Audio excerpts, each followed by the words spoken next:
All right, then let's start. I wanted to have this as a interactive session or with a largely interactive part.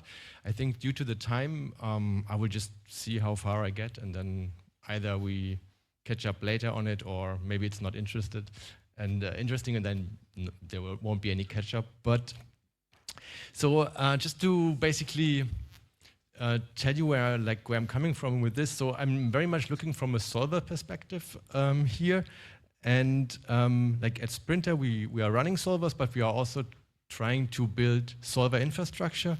And one of the things that at least is important to me is trying to kind of flatten the alpha. So I would like to distribute alpha rather than have it with, even if it would mean that our solver could earn more, I would rather see a landscape where the alpha is as distributed as possible. And just a few things that what I believe. I mean, I believe a few things. That first thing is that free markets need to be curated or maintained. I don't believe in free markets that just exist on their own. I also think that there will always be intermediaries, and we need them actually. And yeah, so this is a little bit the direction that I'm coming from. And with that, I would like to basically connect solvers. Oh, there's another thing that I believe. I believe and I hope that there will always be events and transactions that are happening on off-chain, and that always need to be brought on-chain with a certain level of uncertainty. So, for me, what I want to touch here is there any way how we can use intent or solver architecture to embed transactions that are happening off-chain? And the easiest thing to think about is really transactions that happen on a centralized exchange. And then I want to talk about why, from a cross-chain solver perspective, performing a transaction on a centralized exchange on behalf of a user is very similar to solving a cross-chain intent. Yeah, I will talk a bit about the risks that come with it, and yeah, I wanted it to be an interactive session, but I mean, let's see how far we get.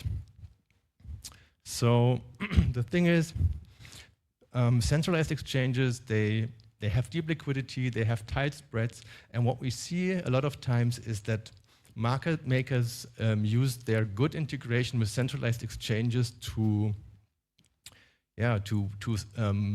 dominate the solving market on CowSwap or Uniswap.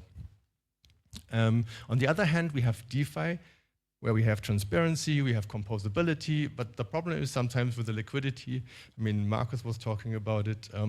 We are lacking, and we try to find solutions for that. And in a way, I mean, if you look at intent or solver protocols, they are trying to kind of bridge these two worlds. If you want CowSwap in a way with this dominance from liquidity from market makers, in a way, it's some kind of centralized exchange API that is somehow allowing people to tap into this liquidity. Yeah, and then if you compare off-chain transactions or cross-chain transactions, the funny thing is, both of them, I mean, and I will go into a bit more detail, then maybe it becomes more clear. Both of them require a solver to front the liquidity. So to make the transaction interesting to a user, which means usually instant, the solver has to front the liquidity. So that's basically assume you would be acting as a broker for a user, and let's forget about which context this is happening, whether there is a protocol that governs this or not, but you are acting on behalf of a user that wants to perform a transaction on a centralized exchange. And in both cases, if you compare it to a cross-chain, I mean, the solver needs to deliver the assets to the user before finality. And of course, finality with the centralized exchange, it's more about whether the exchange in the worst case goes bankrupt, or whether there are some problems with withdrawals. I don't know. Huobi, maybe stopping the withdrawals. And I mean, both and both have settlement and counterparty risks. These are basically the risks that are like inherent in both transactions. And both benefit from very similar things. So if you want to make sure that the solver is not misbehaving, you can use collateralization, you can use slashing. It helps if you have some submission of proof. You need that for the messaging of the transaction. Ideally, you have some cross-validation. And in the end, of course, you want fast and user-friendly settlement. So this is kind of like how it looks from a solver perspective. And let's just imagine, like, here's like a very simple flow. It's not the smartest flow, probably there are smarter ideas, but I just wanted to give you an idea of how this could look like. So you have a user. The user wants to submit a trade on a centralized exchange. So basically, the user somehow has to, and this is also up for debate how you do it in the most aesthetic way, has to lock the amount, the sell amount, submit the trade intent. The intent will be broadcasted to the solvers somehow. The solvers are querying the order book. They come back with a quote, whether they and propose a fill. Then there will be a winning solver. The winning solver will execute the trade, and this is where like there might be some like ideas where we can like make this more transparent. The solver has to submit a proof, and how this could look like, it could be that the solver basically acts on a centralized exchange account that is open to the public, where validators can actually see what is happening trade-wise, but they can also see the order book at the time of when the trade is happening. So they have the full control over the actions of the solver. So they would basically notice if the solver is quoting a wrong price. So you have the order book, the solver is quoting a price that is too high. You could see this because it's just basically contradicting the order book at the time. So, and this happens in the request for cross-validation, where you have a set of validators that are basically checking and making sure that the trade is conform. And then the validation results are sent to the protocol. And then two things can happen. Either the validation is successful, then the release amount will be sent to the user, and the sell amount will be sent from the protocol to the solver, maybe with some reward, and the solver can basically then do his rebalancing or her rebalancing on the centralized exchange. Okay, if this thing fails, then there will be penalty or slashing. The sell amount will be refunded to the user, and the solver that misbehaved or made a mistake, that basically will be slashed or will have some penalty. And this is this is more or less also how like a cross-chain swap looks. I mean, of course, there are some like details that are different, but if you look at a cross-chain swap, it's very similar in a way.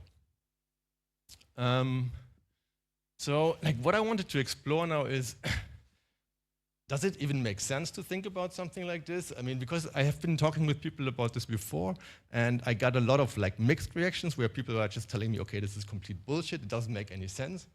But I think there is something to it, and I think it's possible to use what we've learned with on-chain transactions and embedding them into like an intent structure that could be applied for like these off-chain transactions. And this is just a very simple example. I mean, the broker example is really the kind of like the unit use case. But if you manage to get this unit use case, you can build a lot of things. You could kind of like create a centralized exchange funnel that solvers can tap into to basically use the off-chain liquidity in a more public and decentralized way, rather than someone like Wintermute or some closed entity like having their own business running in the back. But you could make this in a much more like open way, and other solvers could also tap into this. Yeah, so this is basically what I wanted to talk about. I think the challenges are how are you dealing with, on the solver side, with delays and withdrawal risks? How do you incentivize the solvers to front the liquidity in a safe way? Interesting is also how do you perform the cross-validation? Like what information are you using? Will you be able to come up with a logic that allows you to safely kind of like prevent fraud? Also, like, of course, what kind of collateral insurance or slashing mechanism do you use? And in the end, of course, as always, is the user experience. So with that, I want to like open up the discussion with these kind of like questions. First of all, like how could we do this with all the tech that we have now, like including T's, including everything that we've learned with cross-chain swaps, cross-chain transfers. Where are the real risks, and like what new protocol patterns could emerge from this? Because as I said, this is just like the base unit of how like such an embedded transaction could look like. And with it, you can open up, of course, for much more structures.